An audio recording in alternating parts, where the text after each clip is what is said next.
Hi all. ಇದು ನಮ್ಮ ಮನೆಯಲ್ಲಿ ಬೆಳೆದಿರೋ ಬಟರ್ ಫ್ರೂಟ್, ಬೆಣ್ಣೆ ಹಣ್ಣು. ನೀವೇನು ಹೇಳ್ತೀರಾ? ಅವಕ್ಯಾಡೋ ಸ್ಟೈಲ್ ಆಗಿ.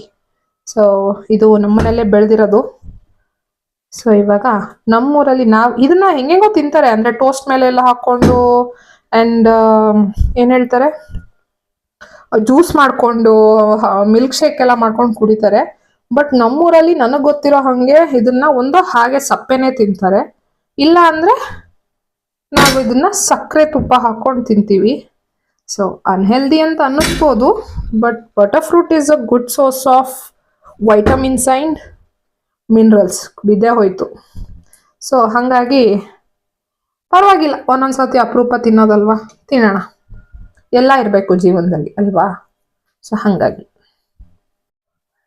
ಇವಾಗ ಇದನ್ನ ನೀಟಾಗಿ ಸ್ಕ್ರೇಪ್ ಮಾಡಿಕೊಂಡು ಇದನ್ನ ಸಿಪ್ಪೆ ಸಮೇತ ಸುಲಿಬೋದು, ಅಂದ್ರೆ ಹಿಂಗ್ ಮಾಡ್ಕೊಂಡು ಸುಲಿತಾರೆ, ಚೆನ್ನಾಗಿ ಬರುತ್ತೆ. ಬಟ್ ಸ್ಟಿಲ್ ಕೆಲವು ಸತಿ ಸಿಪ್ಪೆಲಿ ಸ್ವಲ್ಪ ಅಂಟ್ಕೊಂಡಿರುತ್ತೆ, ವೇಸ್ಟ್ ಮಾಡಕ್ ಇಷ್ಟ ಇಲ್ಲ. Avocado is costly. ನಾನು ನಿಜವಾಗ್ಲೂ ಸ್ಟೋರಿಂದೆಲ್ಲ ತಗೊಂಡು ತಿನ್ನಲ್ಲ. ಸೊ ವರ್ಷಕ್ಕೊಂದ್ಸತಿ ಒಂದು ನಮ್ಮ ಮನೇಲಿ ಸಿಗುತ್ತೆ, ಇಲ್ಲ ನಮ್ಮ ಅತ್ತೆ ಮನೇಲಿ ಸಿಗುತ್ತೆ. ಹಾಗಾಗಿ ನಾನು ಸ್ಟೋರಿಂದ ಬೈ ಮಾಡಲ್ಲ. ಅಂಡ್ ಹೊರಗಡೆ ನಾನು ಮಿಲ್ಕ್ ಶೇಕ್ ಎಲ್ಲ ಕುಡಿಯಲ್ಲ, ಅಲ್ಲೂ ಸಕ್ಕರೆನೇ ಸುರಿದಿರ್ತಾರೆ. ಬಟ್ ಅವಗಾಡೋ ಎಷ್ಟಿರುತ್ತೆ, ಎಷ್ಟು ಹಾಕಿರ್ತಾರೆ ಅಂತಾನೆ ಗೊತ್ತಿರೋದಿಲ್ಲ. ಸೊ ಸ್ವಲ್ಪ ಹಾಕ್ಬಿಟ್ಟು ಅದಕ್ಕೆ ತುಂಬಾ ಹಾಲು ಹಾಕಿ ಕೊಡ್ತಾರೆ. ಅಂಡ್ ಅವಗಾಡೋ ಮಿಲ್ಕ್ ಶೇಕ್ ಇರ್ಬೋದು ಅಥವಾ ಅದ್ರದ್ದು ಏನೇ ಡಿಶಸ್ ಇದ್ರೂ ಕಾಸ್ಟ್ ಸಹ ಜಾಸ್ತಿ ಇರುತ್ತೆ. ಸ್ವಲ್ಪ ಹಾಳಿದೆ, ತೆಗೆದ್ಬಿಡೋಣ. ಸೊ ಡಿಶಸ್ ತುಂಬಾ ಕಾಸ್ಟ್ಲಿ ಇರುತ್ತೆ, ಬಿಕಾಸ್ ಅವಕಾಡೋ ಇಸ್ ಕಾಸ್ಟ್ಲಿ. ಅದು ಅಲ್ಲದೆ ಎಕ್ಸ್ಪೋರ್ಟೆಡ್ ಬೇರೆ ಬರುತ್ತಲ್ವಾ, ಪರ್ಪಲಿಶ್ ಕಲರ್ದು. ಸೊ ನಾನು ಬೈ ಮಾಡಲ್ಲ. ಸೊ ನೀವೆಲ್ಲ ಬೈ ಮಾಡಿ ತಿಂತೀವಿ. ಆಬ್ವಿಯಸ್ಲಿ ಈಗ ಮನೆಗಳಲ್ಲಿ ಇಲ್ಲ ಅಂದ್ರೆ ಬೈ ಮಾಡಿ ತಿನ್ನಲೇಬೇಕು, ಬೇರೆ ಆಪ್ಷನ್ ಇಲ್ಲ. ಓಕೆನಾ? ಸೊ ಇದನ್ನ ಇವಾಗ ನೀಟಾಗಿ ಸ್ಮ್ಯಾಶ್ ಮಾಡ್ಕೊಳ್ಳೋದು. ಸೊ ನೀವು ಕೇಳ್ಬೋದು, ಸ್ಮ್ಯಾಶ್ ಮಾಡ್ಕೊಳ್ಳೋಕ್ಕೆ ಸ್ಮ್ಯಾಶರ್ ತಗೋಬೋದು ಅಥವಾ ಗ್ರೈಂಡರ್ ಹಾಕಿ ಜಾರಲ್ಲಿ ಹಾಕಿ ಗ್ರೈಂಡ್ ಮಾಡ್ಕೋಬೋದು ಅಂತ.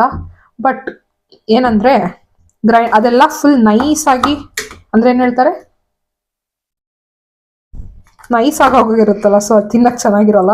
ಸೊ ಇದ್ರಲ್ಲಿ ಕೈಯಲ್ಲಿ ಬೀಟ್ ಮಾಡೋದ್ರಿಂದ ಮಧ್ಯದಲ್ಲಿ ಸ್ವಲ್ಪ ಸ್ವಲ್ಪ ಸಣ್ಣ ಸಣ್ಣ ಪೀಸಸ್ ಅವಗಾಡೋ ಬಾಯಿಗೆ ಸಿಗುತ್ತೆ. ಸೊ ನಮಗದಿಷ್ಟ. ಸೊ ಹಾಗಾಗಿ ಇದನ್ನ ಹಿಂಗೆ ಸ್ಮ್ಯಾಶ್ ಮಾಡೋದು. ಇವಾಗ ಇದಕ್ಕೆ ಸ್ವಲ್ಪ ಜೇನುತುಪ್ಪ, ಬರೀ ಜೇನುತುಪ್ಪನೇ ಎಷ್ಟು ಸ್ವೀಟಿಗೆ ಬೇಕು ಅಷ್ಟು ಹಾಕೊಂಡು ತಿಂತಾರೆ. ಬಟ್ ನನಗೆ ಅಷ್ಟೊಂದು ಬರೀ ಜೇನುತುಪ್ಪದ ಫ್ಲೇವರ್ ಇಷ್ಟ ಆಗಲ್ಲ. ಸೊ ಹಾಗಾಗಿ ಜೇನುತುಪ್ಪ ಜೊತೆಗೆ ಸ್ವೀಟಿಗೆ ಎಷ್ಟು ಬೇಕು